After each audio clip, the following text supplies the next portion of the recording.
안녕하십니까. 박윤정에서입니다. 오늘 96강은요, 별 특별한 세금 얘기는 아니고, 회계에 대한 화두인데, 최근에 여러가지 그 투명회계 화두가 되고 있습니다. 또 사람들이 남이 안 볼 때는 아무래도 지저분하게 할 수 있고, 또 돈도 공금이나 아니면 재정 지출이 들어간 돈마저도 유용할 수가 있어요. 특히 최근 유치원 사태와 보듯이. 그래서 제가 이번 제목은 왜 우리가 양식적 투명회계와 독립적 공정화 외부 감사가 시간의 화두가 되었는가, 이제 이걸 한번 보겠습니다. 자, 회계라는 것은 뭐냐면 모든 것을 모아서 계산해가지고 공시적으로 알려주는 것이죠.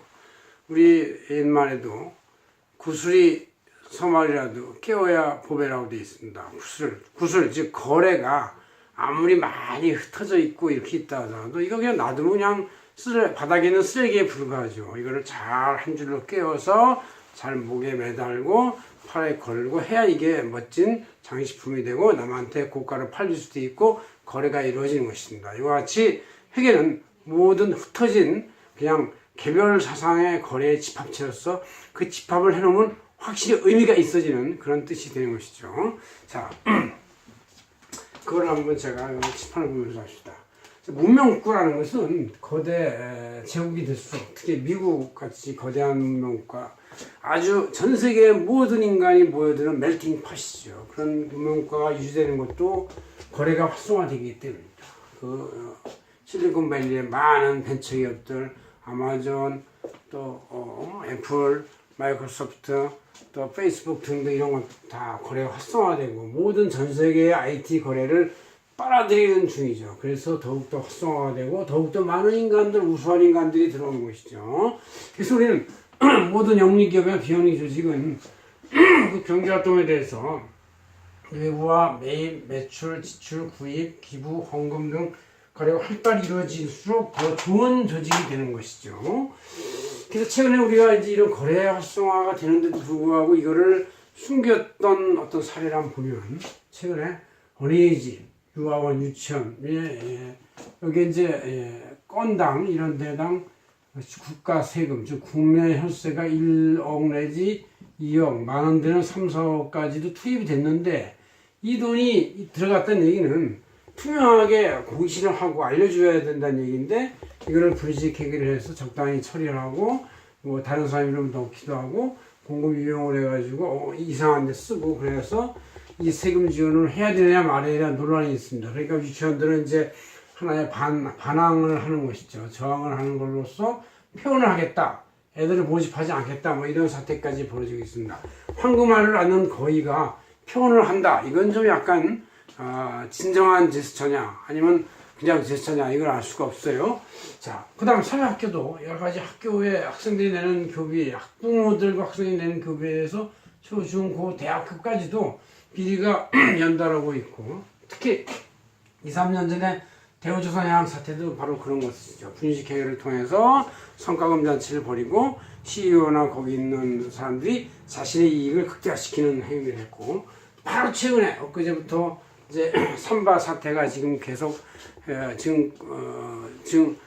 증권감독원이 금융감독원하고 금융위에서 이제 문제를 잘 결론을 내야 되는데, 여기에 또 최근에 또 뉴스에서는 대형 회계국 4개 다가 이 삼바의 회계 분식이나 이런 거와 관련해 가지고 협조하는 의견이나 검토 의견을 냈다는 것, 또 감사를 했다는 것이 화두가 돼서, 야, 저도 회계사지만 회계법인으로서 굉장히 망신스럽고 이게 있어서는 안 될 일이 있구나라는 생각을 하게 됐습니다. 자, 그럼 이런 사건 속에서 우리는 현재 경제와 민주화를 아주 최상급으로 갖고 있어요. 한국의 그 경제적 상태는 전 세계 그래도 GDP 규모가 10위권 내에 들어갔고 무역 규모는 6위가에 있기 때문에 이 국민은 국가의 주인인 구분을 알고 싶어요.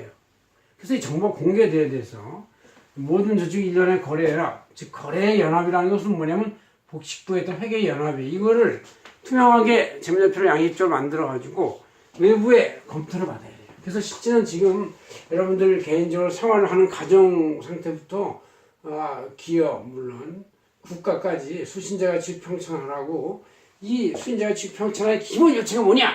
투명회계와 공정한 외부 감사다 이렇게 볼 수가 있어요. 그래야 이게 투명하게 알려져서 남한테 거짓에 하늘을 우러 부끄러움이 없을 수 있다 그런 얘기가 되는 것이죠. 자, 그래서 최근에 경제가 우리가 나쁘다 그럽니다. 악화된 상태가 바로 투자와 창업과 사업확장 취업이 잘 이루어지지 않기 때문에요. 실업자도 지금 100만 대구를 더 넘나들고 있고, 특히 이 중에 5, 60만 명이 젊은 사람들이라는 것이죠.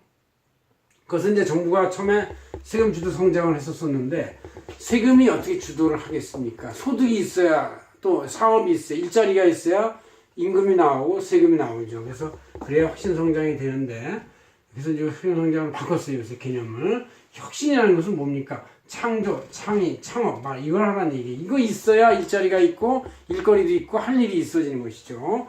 그래서 이렇게 혁신 성장이 돼야, 기업 성장이 돼야 소득도 증가가 되고 세금, 그때가 세금 증가가 되는 것이, 이게 앞에서 어떻게 끌어나가겠어요? 이건 이제 후행 쪽에 이거.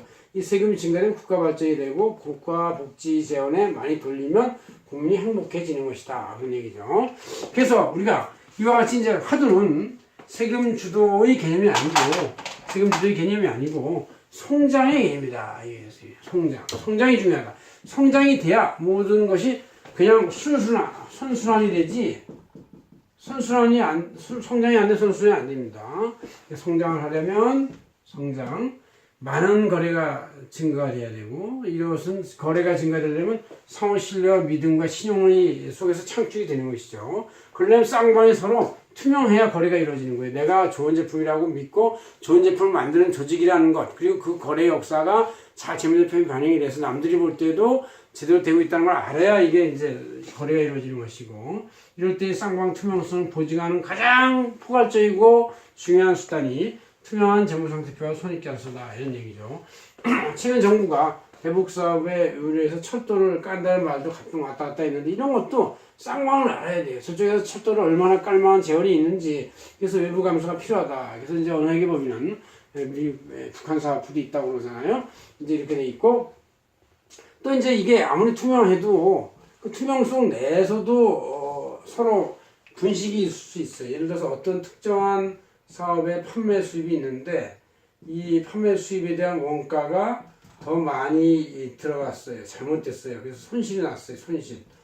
이 손실을 내부인 간에도 좀 속인다기보다 자기의 손실 내용을 좀 숨기고 싶지 않겠습니까? 그럴 때는 여기 있는 비용의 일부를 다른 부서에 집어넣고, 또 다른 팀에 집어넣으면 또 다른 팀에서 또 싫어하고 또 이렇게. 그래서 이제 자신의 행위에 대한 손실을 내 탓이오라고 해야 되는데, 보통은 이렇게 하지 않고 내 탓이오라고 하고 싶어 하는 생각을 하는 것이 이제 모든 조직과 재무제표를 작성하는 집행자들의 조금씩 마음속에 있다고 볼 수 있어요. 그래서 우리가 재무제표는 이와 같이 상호 신뢰성 속에서 만들어져야 한다는 얘기죠. 그래서 재무제표의 모든 구성 항목들이 이 오른쪽 힘센 손에서 돈을 빨아들이는 쪽이 이제 매입 재무 단기 차입금도 해오고 충당금, 자본금, 무조건 당기손익인데, 그 왼손은 힘이 오른손보다 약하지 않습니까? 그 비용을 쓸 때 정말 신중하고 섬세하고 아주 보수적으로 써라 이래서 이렇게 그런 계정이 나오는 것이죠. 그래서 이런 데서 제너스를 내게 되고 이렇게 된다는 얘기죠. 그 손익계산서에서도 매출이라는 것은 그 오른쪽 힘으로 돈을 세게 끌어들이는 거예요. 그래서 이제 매출 부가세가 발생하고, 매입도 이제 살살 써라. 그래서 왼손으로 쓰는 거예요. 왼쪽에 있죠. 외주 비용도 좀 섬세하게 써라. 보수적으로 새가슴같이 써라.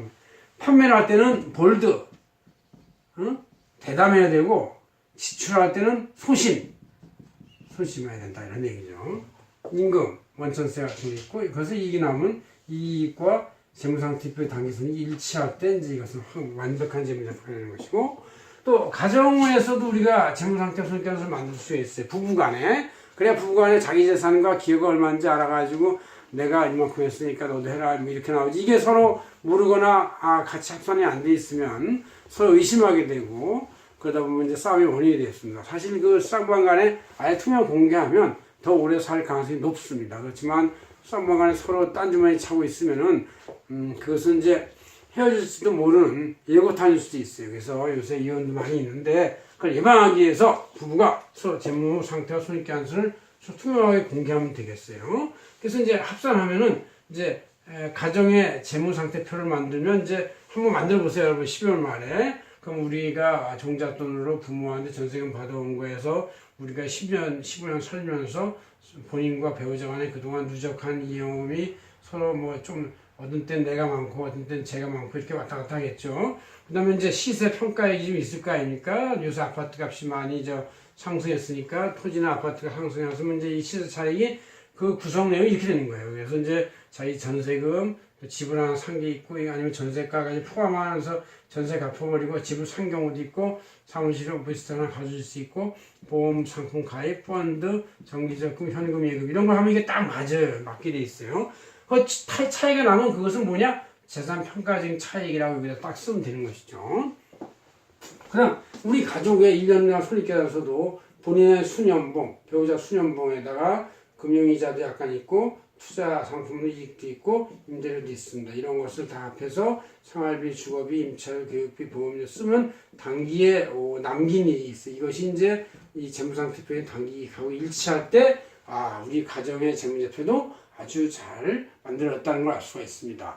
그래서 결론은 이와 같은 모든 회계 현상에 대해서 누구나 어느 조직이나 어디서나 모든 거래에 대해서 회계 기록을 복식부기에서 해야 된다.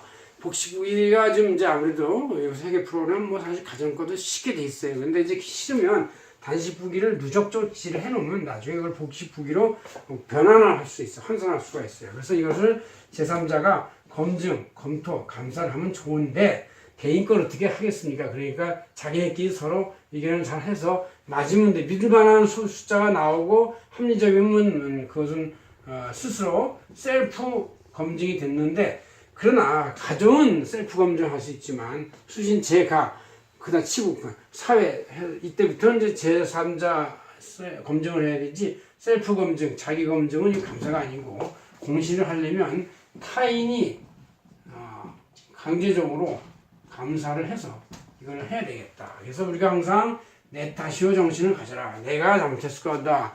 그래서 남이 날 봐야 된다. 이렇게 해야 되는 것이 이제 이 투명회계의 본질이고, 회계의 화두를, 회계의 쟁점을 해결하는 방법은 양심적 재무제표를 작성하고 그것을 외부가 공정하고 독립하게 감사를 하면 그것은 가능합니다. 근데 그렇지 않고 아직 한국의 경제는 민주화됐지만 회계 정보에 대한 민주화는 아직 안 이루어졌기 때문에 자꾸 건만 터지면 그 냄새가 나는 말이 많이 나오고 서로 쌍방이 싸우고 표현하겠다, 뭐 안 하겠다, 뭐 반납하겠다 뭐 등등 이런 그 극단적인 표현들이 난무하는 것이다 얘기죠.